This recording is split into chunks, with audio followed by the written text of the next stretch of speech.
नमस्कार मित्रांनो, माझ्या यूट्यूब चॅनलवर मी आपले सर्वांचे स्वागत करतो. मित्रांनो ह्या व्हिडिओमध्ये बघणार आहोत आपण कर्जमाफीची अर्थसंकल्पात होणारी घोषणा आणि नियमित शेतकऱ्यांना मिळणारा प्रोत्साहन अनुदान याबद्दल मी तुम्हाला या व्हिडिओमध्ये माहिती देणार आहोत.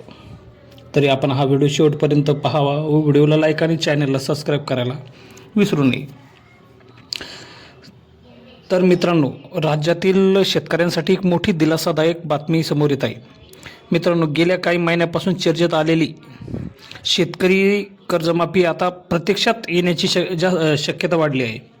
आगामी राज्य अर्थसंकल्पात कर्जमाफीची घोषणा होऊ शकते अशी माहिती सरकारची स्तरावर समोर येत आहे. त्यामुळे लाखो शेतकऱ्यांना आता लक्ष अर्थसंकल्पाकडे लागले आहे.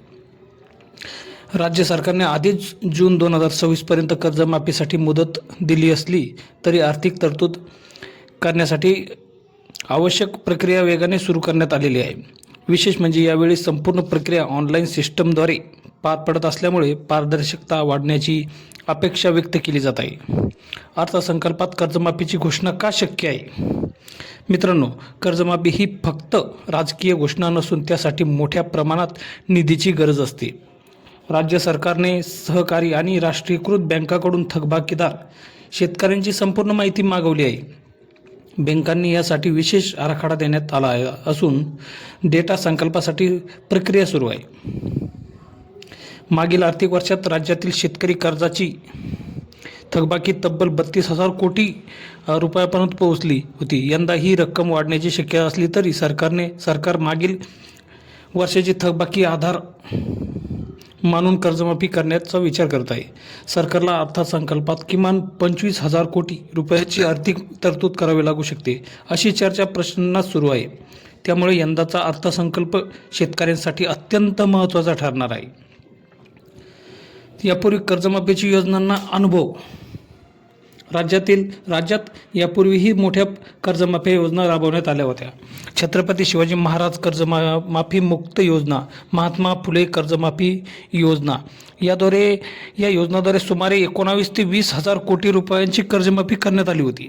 अनेक शेतकऱ्यांना याचा फायदा झाला. मात्र काही तांत्रिक अडचणी आणि पात्रता निकषामुळे काही शेतकरी वंचित राहिले होते. त्यावेळी सरकार अधिक सुधारित पॉलिसी फ्रेमवर्क तयार करण्यासाठी त्वरित असल्याने संकेत मिळत आहे. त्यामुळे पात्र शेतकऱ्यांना थेट लाभ मिळू शकतो. नियमित कर्जफेड करणाऱ्या शेतकऱ्यांसाठी एक प्रोत्साहन आहे. कर्जमाफीबाबत नेहमी एक प्रश्न उपस्थित केला जातो, नियमित कर्जफेड करणाऱ्या शेतकऱ्यांची काय? तर मित्रांनो, यंदा सरकार नियमित कर्जफेड करणाऱ्या शेतकऱ्यांसाठी विशेष इन्सेंटिव्ह सबसिडी किंवा प्रोत्साहन अनुदान देण्याचा विचार करत आहे. त्यामुळे प्रामाणिकपणे कर्ज भरलेल्या शेतकऱ्यांनाही न्याय मिळणार आहे. यापुढे पुढील काही पर्यायाचा विचार होऊ शकतो, जसं की व्याज सवलत, थेट अनुदान रक्कम, पुढील कर्जावर विशेष सवलती, क्रेडिट लिमिट वाढ. यामुळे भविष्यात शेतकऱ्यांना वेळेवर कर्जफेड करण्यासाठी प्रोत्साहन मिळेल. कर्जमाफीसाठी स्थापना समिती काय करणार आहे? तर राज्यामध्ये मुख्यमंत्री आर्थिक सल्लागार प्रवीण सरदेसाई यांनी अध्यक्षतेखाली विशेष समिती नेमली आहे. ही समिती शेतकरी कर्जमाफीसाठी आपत्कालीन आणि दीर्घकालीन उपाययोजना सुचवणार आहेत. अल्पकालीन उपाययोजनांमध्ये कर्जमाफी हा प्रमुख पर्याय मानला जातोय. तर दीर्घकालीन उपायामध्ये शेती उत्पन्न वाढ, बाजार व्यवस्थापन आणि आर्थिक शौर्य यावर भर दिला जाणार आहे. तज्ज्ञांच्या मते फक्त कर्जमाफी देऊन समस्या पूर्णपणे सुटत नाही. त्यामुळे फायनान्शियल प्लॅनिंग आणि शेतकरी व्यवस्थापन सुधारण्यासाठी सरकार लक्ष केंद्रित करत आहे. अर्थ खात्यांची जबाबदारी आणि बजेटची भूमिका आहे.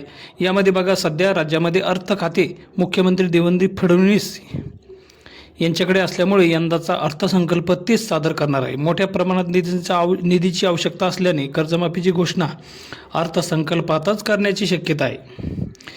पुरवणी मागण्याद्वारे इतकी मोठी रक्कम मंजूर करणे कठीण ठरू शकते. त्यामुळे मुख्य बजेटमध्ये यासाठी निधी ठेवला जाऊ शकतो.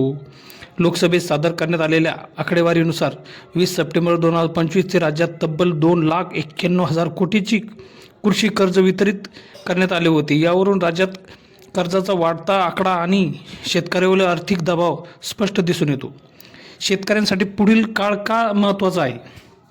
तर मित्रांनो, येणारे काही महिने शेतकऱ्यांसाठी निर्णायक ठरणार आहेत. कर्जमाफीची अंतिम रूपरेषा, पात्रता अटी, अर्ज प्रक्रिया आणि लाभ वितरण याबाबत सरकारकडून लवकरच अधिकृत घोषणा होण्याची शक्यता आहे. शेतकऱ्यांसाठी आपले बँक खाते, कर्ज नोंदी आणि आधार लिंकिंग अपडेट ठेवणे आवश्यक आहे, कारण यावेळी संपूर्ण प्रक्रिया डिजिटल पद्धतीने होण्याची शक्यता आहे. राज्याच्या अर्थसंकल्पातून नेमकी किती मदत मिळणार आणि कोणत्या शेतकऱ्यांना लाभ मिळणार याकडे संपूर्ण महाराष्ट्राचे लक्ष लागलेले आहेत. तर धन्यवाद मित्रांनो.